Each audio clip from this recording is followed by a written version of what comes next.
Welcome to Spirit Talks, because your spirit talks to you. Hello and welcome to Spirit Talks. I'm Susie Beiler. And I'm Maximilliam Haver. In this episode, we will be talking about religion versus spirituality. Thanks for joining us and enjoy. Well, Max, it's not a small topic. What shall we say about it? Well, what's the difference? That's mostly the idea of it, isn't it? I think of religion as constrictive. There's a set of dogma, there's doctrine, there's shoulds and shouldn'ts. On the other hand, spirituality is much more open. You can have your own connection with Source. You don't have to follow a certain way of connecting with Source. You can do it on your own terms. Yeah, that's a good way of starting the explanation. Religion is often taken on an outward experience in social settings and in association with churches and Bibles and all sorts of different, constructs of all these things. Spirituality is an inner journey and a connection that you seek out yourself in the divine. Now, in religion, you can have a spiritual experience and spiritual journey, but the tendencies of that culture tend to lead away from that because there's certain restrictions on what one should experience in their Right. expectations. So you can be religious and spiritual. Yes. If you are spiritual, do you have to be religious? No, you do not. And if you are religious, do you have to be spiritual? No, you do not. Okay. Now, within religion, there is a there are a lot of true, useful things that are true. I mean, that's Give us an example. Well, like, as above, so below. That's a common example where your outward observation often reflects your inwards observations. And, a myriad of other examples, be kind to your neighbor, Treat your neighbor as yourself. Right. This is reflected of a rule of karma as sorts. You want to treat yourself nicely, you want to treat others nicely. And other values is that, there's fundamental truths in many religions, but then there's also a lot of narrative projected on top of it with people in power having interest of these narratives put forth. And this was a long time ago that these ideas were set forth and have been perpetuated for quite some time. So I'm curious if religion serves in any way. It does. In fact, some of the old stories mention that in order to preserve the information, it was made into religion. And they knew that most of it was going to get misused because it was that time in history, it was the coordination of the energy and the events, and there was going to be a lot of turmoil and a lot of dense things that humanity was going to have to work through. And so, in a way, it's a gift that a lot of this information was preserved, even though it was misused. It's an interesting perspective. I never had that kind of historical perspective of it. My own experience has been that I grew up with religion, but I also, at the same time, had a very strong spiritual connection. And looking back, I can see that religion gave me a sort of framework for my spirituality. It gave me a certain grounding. But when I really came into my own with my spirituality, I no longer had the need for the constructs and the format, the doctrine and the dogma. I no longer had the need for something to give me a container for my spirituality. I was my own container. And I think what happens a lot of times when people go into that, going from a religious container into a non religious container, exploring their spirituality, there is a tendency for them to get caught up in social aspects, which is what a lot of the New Age movement has been reflected on, where they've taken the ideas of spirituality and they've actually made it into a social thing. And there's common ideas that are shared amongst many religions that still fall under those same pretenses, but it's the ego the ego taking sort of advantage of this exploration and using it to inflate its own value. Can spirituality be a social experience, or is it only meant to be an inward personal experience? There is connection and sharing with other individuals, but it's not with the focus of furthering social status or social engagement. That is simply a condition or an experience. It's not the purported goal of spirituality or really the focus of it. What is the goal of spirituality? To connect with the divine nature of yourself and to further your evolution in your spiritual nature, and eventually superseding your current experience with newer experiences as you fulfill learning all your lessons that you had set forth on your soul path. So it seems to me like a spirituality is meant to start as an inward journey, an inward experience, and then really ultimately what we'd all love is for it to be a social experience once each individual gets their individual grounding with it. Well, I wouldn't exactly say social is it's still not the focus of it. An outward experience would probably be more appropriate. That you see change in the world, that you see the changes of within yourself being reflected outward. That would be a more appropriate way of looking at it. That's fair. Okay. Yeah. What was your experience growing up? Were you religious? Were you spiritual? I had very little concept at all of any religion or any spirituality. I actually didn't know spirituality was a thing up until maybe a few years ago, 2 or 3 years ago. I didn't know that. Could you share a little bit with us about your spiritual awakening? So my experience and my path growing up and through life was very mundane, very logical, very scientific, very structured, and I was always willing to push my mind further and to seek the truer depths of the nature of reality, of existence. And so at some point it got into the realm of physics leading to quantum physics, and this led to quantum experiments, researching those sorts of things.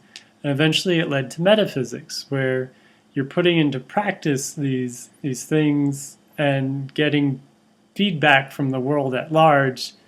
And from my point of view, what validated it for me was the sheer astronomical, the sheer scale of improbability of these events coordinating on a consistent basis.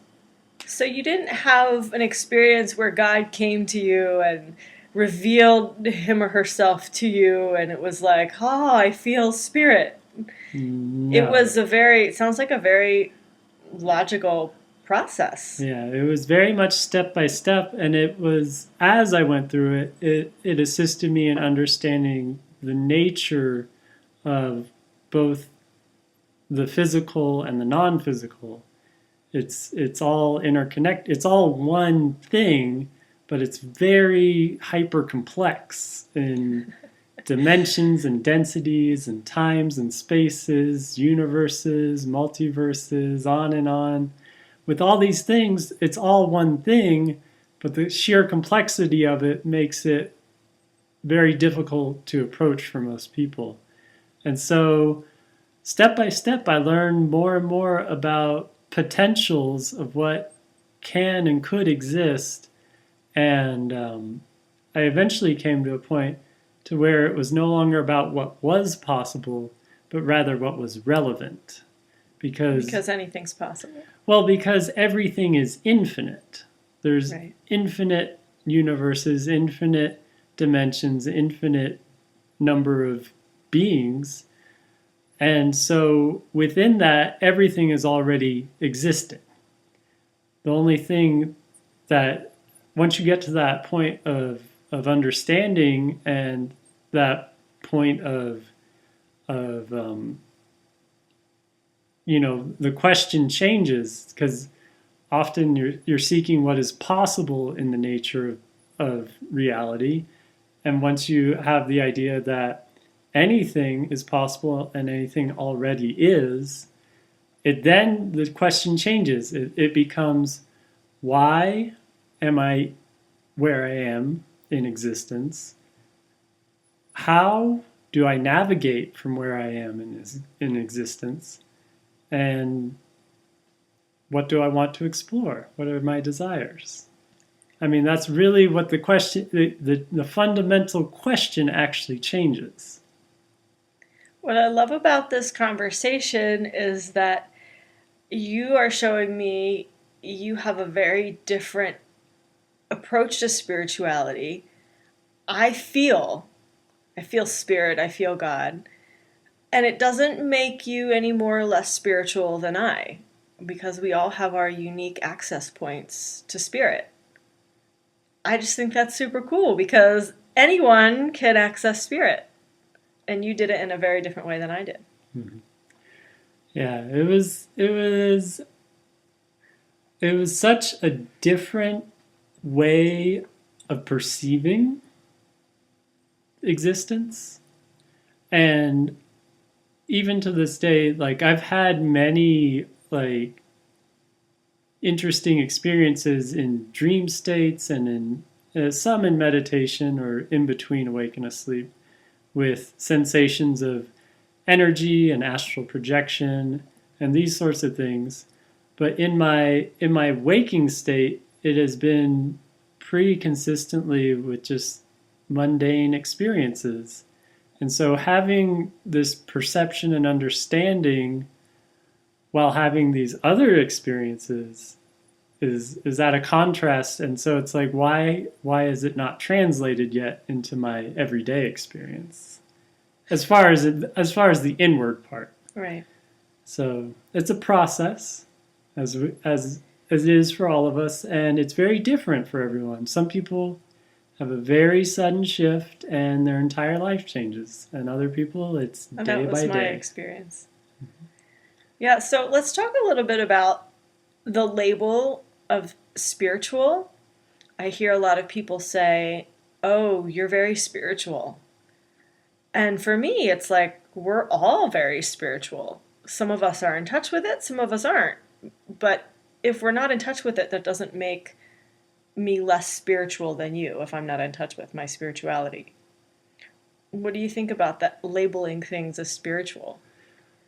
Well, everything is fundamentally made of the substance of spirit, or light and love, or however you want to look at it.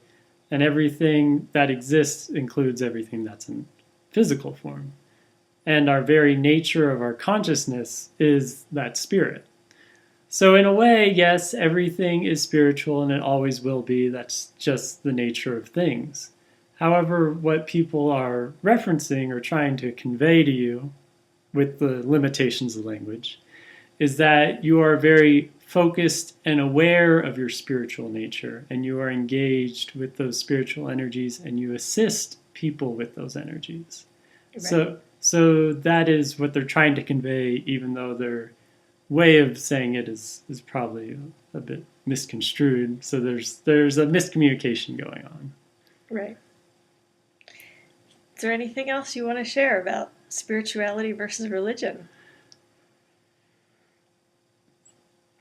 I would like people to, always be open minded to exploring new ideas and new perceptions and perspectives and understandings of all that exists because it is infinite. No matter how far you've pushed your mind in understanding or connected with energies, there's always more to explore. And that's why you're alive. That's because you're exploring. You're an explorer. This is all like it. An example I like to use is you can, in your truest, most expanded form, you can access anything instantly. But then what does that how does that have meaning to you in that way? It's like if you could see every every person in existence in a sea of quadrillions of an infinite number of beings, right? That's just overstimulating, and it has a very different meaning than if you're with a person one on one. Right. So even though you can access all these experiences, it's coming down to that level to be intimate with something in creation. And so that's why you're here. You're exploring and having a different perception and perspective, and in that you're growing.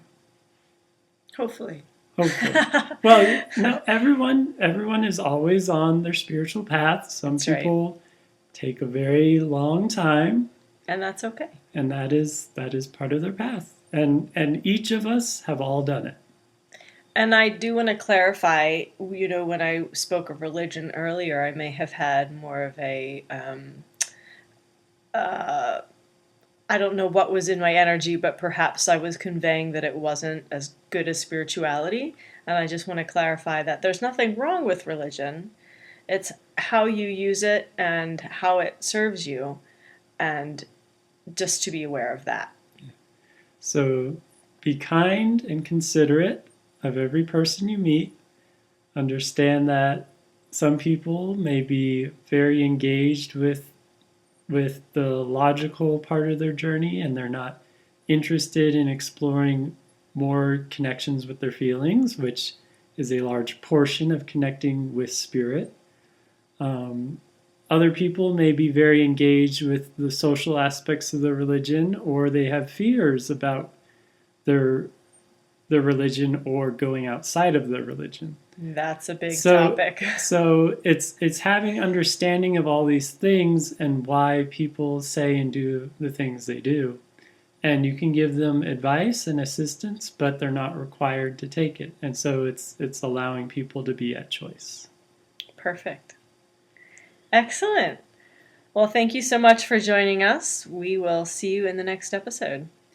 Love you all, and may you follow your hearts.